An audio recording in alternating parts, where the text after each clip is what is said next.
Çok asılmayın başkanım. Tamam. Yürüyelim. Yok geri gider o zaman. Ben de geri kalalım.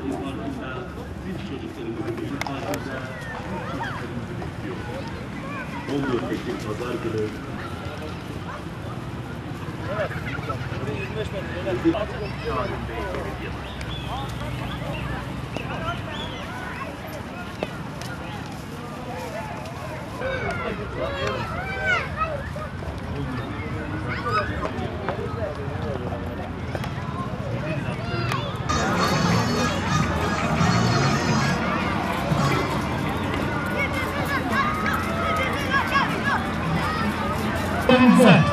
Lütfen.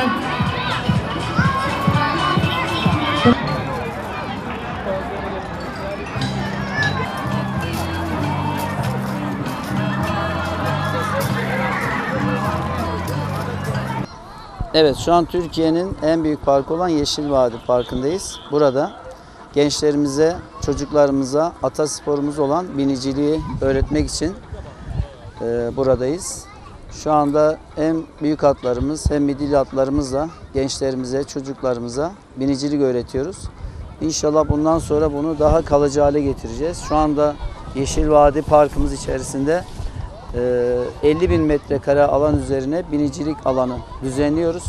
İnşallah bunu kalıcı hale getirip her zaman, her gün gençlerimizin, çocuklarımızın burada ata binmesini sağlayacağız. Ayrıca Anadolu Ligi'ni Gaziantep'te ilk defa bu yıl düzenledik. Bundan sonra da yeni yapacağımız binicilik alanında sürekli olarak Anadolu Ligi'ni buraya getirip gençlerimize, çocuklarımıza biniciliği daha çok inşallah sevdireceğiz.